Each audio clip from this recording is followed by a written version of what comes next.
Vamos con las noticias de las 7 con la ayuda de don Guillermo Díaz. Mañanas en Libertad. Hola, muy buenos días y cordial saludo para todos. Comenzamos este tramo informativo del viernes 26 de julio contándoles que el Partido Socialista ha registrado 4 querellas por injurias y calumnias en contra de 11 dirigentes del Partido Popular y de Vox por haberlos acusado de robar en el caso de los ERE. Las querellas han sido presentadas este jueves por parte del PSOE de Andalucía en 2 juzgados de primera instancia en Madrid y Sevilla. Entre los políticos acusados están el vicesecretario del Partido Popular, Elías Bendodo, y su portavoz parlamentario, Miguel Tellado. En la lista también se encuentra la portavoz de Vox en el Congreso, Pepa Millán. Los socialistas recogen en las demandas declaraciones verbales y escritas a través de las redes sociales de estos dirigentes en las que son acusados de robar el dinero de los andaluces. Estas acciones legales surgen a raíz de las sentencias del Tribunal Constitucional que anula parcial o totalmente las condenas de los altos cargos socialistas, entre ellos los expresidentes de la Junta de Andalucía, Manuel Chávez y José Antonio Griñán. O sea, el Partido Socialista malversa 680 millones de euros en la parte que está juzgada, porque lo del caso de los ERE, el caso EDU de los cursos de formación, bueno, ahí se robó lo que no está en los escritos.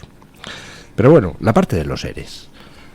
Malversa 680 millones de euros creando un sistema para convencer a las empresas de que presentaran expedientes de regulación de empleo, es decir, de que generaran parados mediante ayudas públicas y después metían intrusos en esos EREs, es decir, gente que no trabajaba en esas empresas, pero que eran amiguetes, les metían como si hubieran estado trabajando en esas empresas y se llevaban una pasta en concepto del ERE.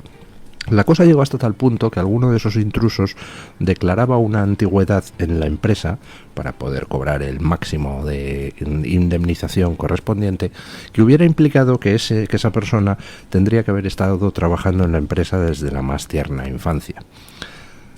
Bueno, ahí se gastaron el dinero en coca, en prostitutas. Hubo un reparto monstruoso de fondos. Llega el Golfo de Sánchez, pone, ojo, de acuerdo con el PP, a un golfo al frente del Tribunal Constitucional, que es Cándido Conde Pumpido, que coge y ahora tira por tierra las condenas que había, total o parcialmente. Las tira por tierra. Encima, tenemos que aguantar que el Partido Socialista salga a decir que todo fue una cacería política y a poner querellas a quienes les dicen lo que sois es una panda de ladrones. Pues miren, permítanme que les diga, son ustedes una panda de ladrones, ladrones golfos, ladrones que encima manipulan al Tribunal Constitucional para irse de rositas. Y encima tienen el morro de ponerse chulos. Pues son ustedes unos chulos ladrones. ¿Queda claro? En otros asuntos, Castellón ha recuperado el topónimo bilingüe y a partir de ahora volverá a poder denominarse en castellano y valenciano de forma oficial. Pese a que en el día a día la gente continuaba utilizando el topónimo de Castellón en castellano, este no se podía emplear de manera oficial, por lo que tenía que ser utilizado su nombre en valenciano. De esta manera, el PP y Vox, socios de gobierno en el Ayuntamiento de Castellón, han aprobado este jueves de manera definitiva la recuperación del doble topónimo. Lo han hecho con la oposición del Partido Socialista de Valencia y Compromís.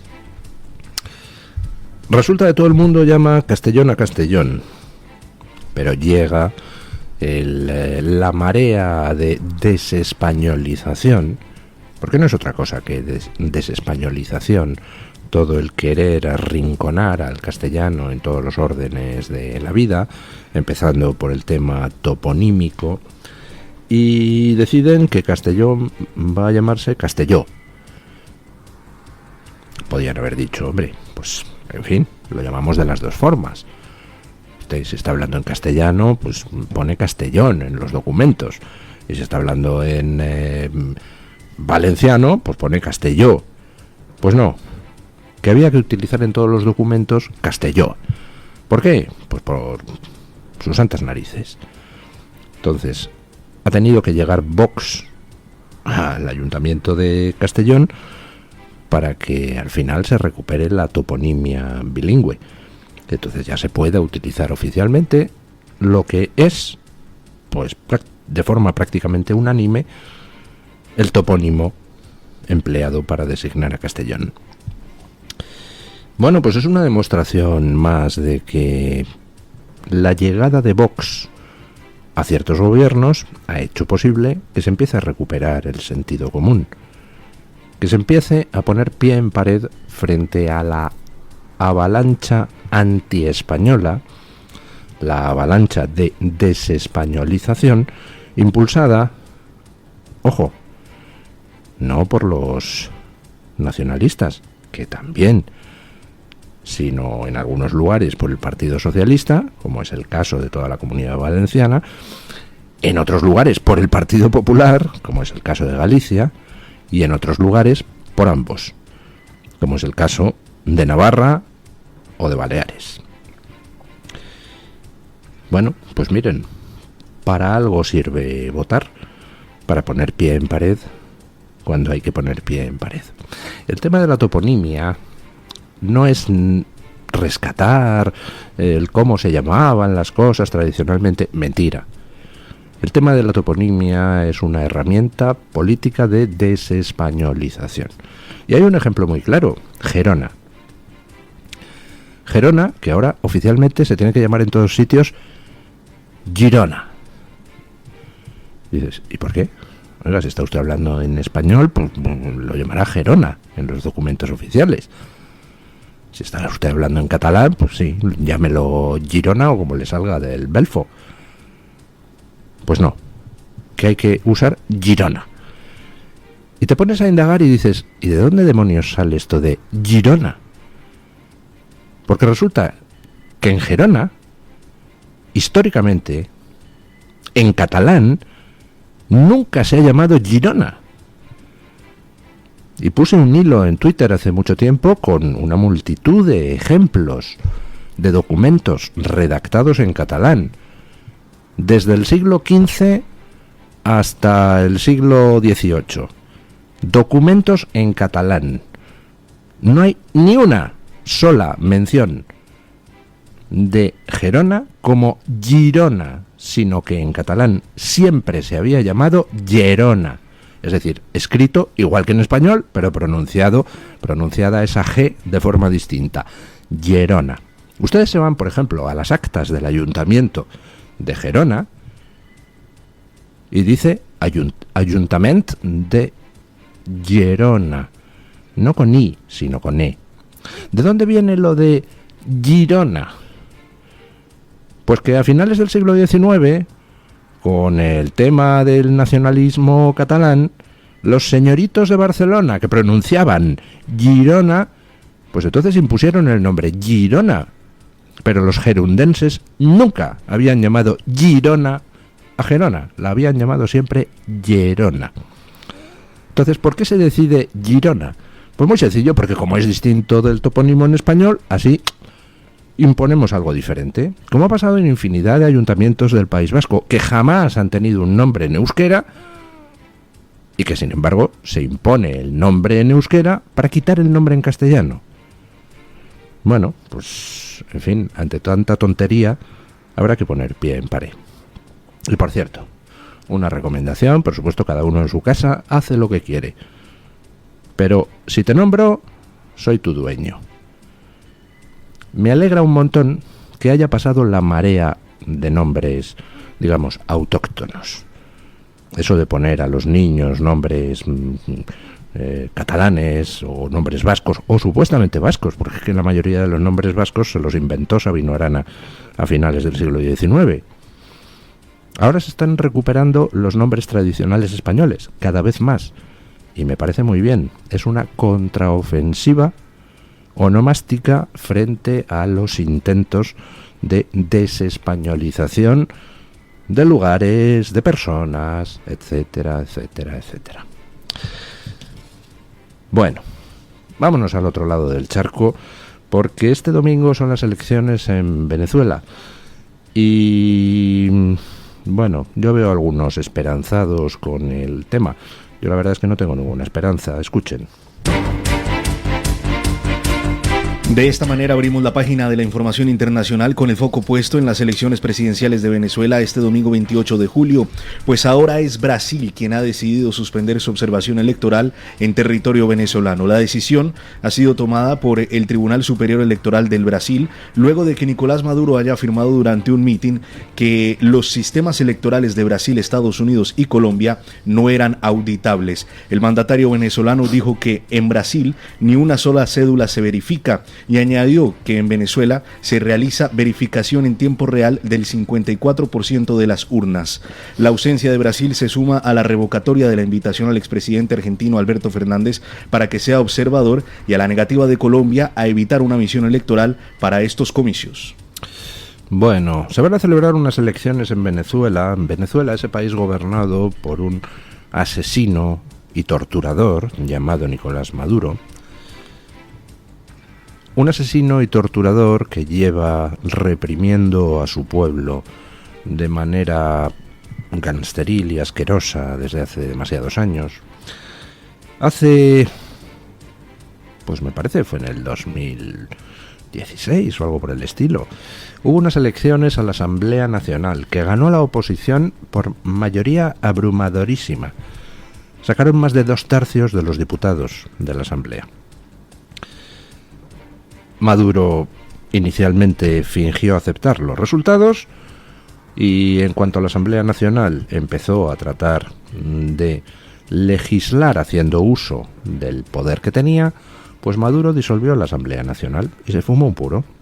Y lo que pasó fue que nuestra asquerosa Unión Europea, encabezada por asquerosos estilo Borrell, etcétera, etcétera, etcétera, pues se dedicaron a cerdear y a contemporizar con Maduro, a decir que estamos deeply concerned, muy preocupados, y a permitir que Maduro tomara el control de las instituciones democráticas. Y por supuesto, no hubo ninguna presión internacional. Hubo 3 palabritas así, un poco, pero al final le dejaron a Maduro hacer lo que quiso. Y todo porque, oiga, es que Venezuela, la población es de las más pobres del planeta, pero Venezuela nada en petróleo, es el país con mayores reservas petrolíferas y los recursos mineros que tiene, ni les cuento. Todo el arco minero del Orinoco es una inmensa mina de oro y de otros metales y de otros materiales preciados. Y ya saben ustedes que las concesiones pues pueden hacer a países o a personas pues muy ricos. Así que no le pasó nada a Maduro por dar un golpe de Estado y disolver la Asamblea Nacional. Ahora, por fin, pues después de mucho cerdeo, presiones, se convocan unas elecciones. Y las encuestas dicen que, por supuesto, otra vez la oposición va a volver a ganar por goleada. Que puede sacar hasta el 70% de los votos el candidato opuesto a Maduro. En esta ocasión, hasta los socios de Maduro le están instando a respetar el resultado electoral, porque la cosa en Venezuela ya ha llegado a un punto pues absolutamente delirante, a un punto de represión, a un punto de miseria, a un punto de exilio. 8 millones de venezolanos han tenido que salir del país huyendo de la represión y de la miseria. Y esos venezolanos, por supuesto, pues son un problema migratorio, igual que aquí en Europa tenemos un problema migratorio desde Oriente Medio, el norte de África, etcétera. Bueno, pues allí el problema migratorio tiene su foco en Venezuela, allí en Sudamérica. Y los venezolanos pues son un problema migratorio en Colombia y son un problema migratorio en Brasil. Y ya hasta los socios de Maduro le instan a dejar que la situación se arregle un poco para ver si así disminuye la presión sobre todos. Bueno, ¿qué va a pasar? Pues que Maduro está amenazando con un baño de sangre. Por supuesto, Maduro no va a reconocer los resultados. Igual que aquí Pedro Sánchez ha puesto a una alfombrilla al frente del Tribunal Constitucional, que es Cándido Conde Pumpido, pues allí Maduro tiene una especie de junta electoral central que es también otra alfombrilla, pero de Maduro. Y por supuesto, esa Junta Electoral Central, que es la que se encarga de decir cuántos votos ha habido, pues dirá lo que Maduro quiera. Y aunque la oposición va a sacar más del 70% de los votos, pues Maduro dirá que ha ganado y se fumará un puro. ¿Y qué haces? Pues no se puede hacer nada, salvo ya lanzarse decididamente por el camino de la violencia. ¿Por qué no se puede hacer nada? Pues porque cuando Maduro el domingo diga que ha ganado él, pues ¿qué? ¿Va alguien en el mundo a mover un dedo? ¿Va la asquerosa Unión Europea con su asqueroso representante de política exterior llamado Borrell a hacer algo? ¿Va a imponer sanciones? ¿Cómo? ¿Como las que le ponen a Putin, que nos vende hidrocarburos a cascoporro? No van a hacer nada. La única esperanza que tiene Venezuela quizá es que gane Trump en noviembre y que entonces Trump sí que imponga sanciones dignas de tal nombre. Pero si no, vamos, cuéntenme, ¿qué se hace cuando Maduro declare su victoria el domingo? ¿Qué puede hacer el pueblo venezolano? ¿Lanzarse a las calles a tratar de derribarle de manera violenta? ¿Cómo? Si Maduro controla el ejército. Y aparte, ¿para qué se va a lanzar a las calles? ¿Para que luego intervenga la asquerosa comunidad internacional a hacer llamamientos al diálogo y entonces Maduro finja un diálogo y entonces se paren las protestas, como ya ha pasado 3 veces, y al final pues se consiga apaciguar las protestas y apuntalar otra vez a Maduro en el poder? En fin, de verdad es tristísimo lo de los hermanos venezolanos. Y lo más triste es que no se me ocurre qué decirles. No se me ocurre el cómo transmitirles esperanza, porque yo mismo no la tengo. Y no la tengo porque Maduro es un canalla, dispuesto a todo. Y lo peor es que detrás de él están los canallas de la Unión Europea y los canallas del Partido Demócrata en Estados Unidos, dispuestos a cerdear todo lo que haga falta para mantener a Maduro en el poder. Y por supuesto, además de los canallas de la Unión Europea y de los canallas del Partido Demócrata de Estados Unidos, pues Maduro tiene a sus aliados políticos naturales, que son China y Rusia. Con lo cual, pues ¿qué esperanza le queda al pueblo venezolano? Pues no lo sé. Yo mismo no tengo ninguna. Y mucha atención a los problemas que se siguen presentando en París. Ahora una turista colombiana que ha viajado para ver los Juegos Olímpicos ha denunciado esta semana haber sido víctima de agresión sexual en una estación de metro de París. La turista se encontraba en Francia únicamente con el motivo de acudir a diferentes eventos deportivos dentro de los Juegos Olímpicos. Sin embargo, en la tarde del martes, antes de que empiecen las diferentes disciplinas, fue agredida sexualmente por un hombre en la línea 14 del metro de la ciudad. Esta denuncia se suma a la recientemente presentada por una mujer australiana por violación en grupo por parte de 5 individuos de tipo africano. Bueno, pues recordarán ustedes lo que pasó cuando los aficionados del Madrid fueron allí a París a una final. ¿Era en Saint-Denis o algo por el estilo? En Saint-Denis. En Saint-Denis. Sí, sí, sí. Recordarán ustedes cómo manadas de delincuentes de origen magrebí y africano acosaron a los hinchas del Madrid que iban al partido. Fue un escándalo de proporciones internacionales. Bueno, ahora París está tomado por la policía, hay vallas por todas partes, un despliegue de seguridad inmenso. Han retirado de París a todos los sin techo, los han enviado a otras partes de Francia, por eso de adecentar el paisaje, ¿no? Y aparentar como que París es otra cosa. Y a pesar de eso, pues están produciendo problemas de seguridad que son tremendos. Agresiones sexuales a mujeres que habían acudido a ver los Juegos Olímpicos. Y no son los únicos problemas de seguridad. Estamos viendo cómo, lo comentábamos precisamente ayer, Pues la seguridad brilló por su ausencia en el partido entre Argentina y Marruecos, como brilló por su ausencia en el partido entre Israel y Mali. Luego lo comentaremos, que también se vivieron escenas vergonzosas.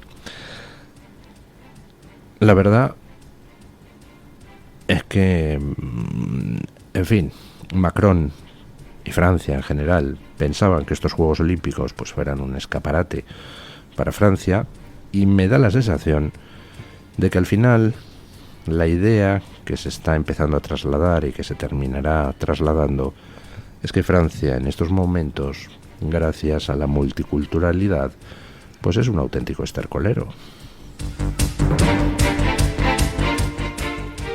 El presidente de Colombia, Gustavo Petro, ha sancionado la ley que prohíbe las corridas de toros en Colombia. Con esta decisión se marca el fin de una práctica que era reconocida constitucionalmente como de arraigo cultural. El anuncio se hizo en la tradicional Plaza de Toros del centro de Bogotá, rebautizada como Plaza Cultural La Santa María. Petro celebró la sanción de la ley conocida como No Más Ole, que para el mandatario pone fin al derecho a matar animales como espectáculo. ¿Por qué hace eso Petro, ultraizquierdista que preside Colombia? ¿Porque le preocupan mucho los animales? Pues no. De nuevo, porque es un pasito más en la desespañolización. Las corridas de toros molestan porque son una tradición importada de España.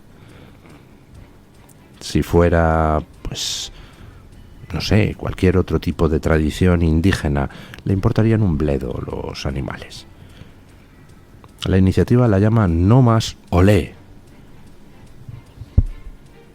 Bueno, quiero recordar que este Gustavo Petro es ese señor al que el Partido Popular, encabezado por Núñez Feijóo, se levantó a aplaudir en el Congreso, y que a este individuo le dio a Almeida las llaves de la ciudad de Madrid. A un señor que no se priva nunca de hacer declaraciones contra España, que no oculta su interés en utilizar el indigenismo para luchar contra lo que es la herencia española. Y aquí, pues esto de prohibir las corridas de toros es simplemente otra vuelta de tuerca.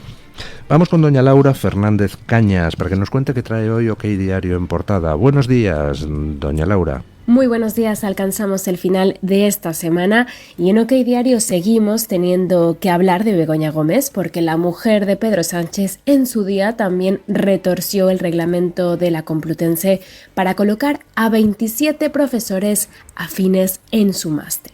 Y ya que estamos, le invito a no perderse el vídeo del momento en el que el juez le echa la bronca al abogado de Begoña en la declaración del rector para pedirle que no hiciera gestos.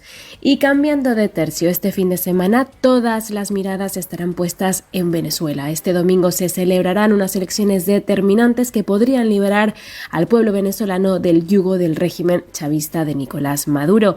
En OK Diario podrán vivir de la mano de nuestro enviado especial estos comicios y evitar así perderse cualquier detalle. Yo vuelvo el lunes con más y mientras tanto ustedes disfruten del fin de semana. Muchas gracias, doña Laura.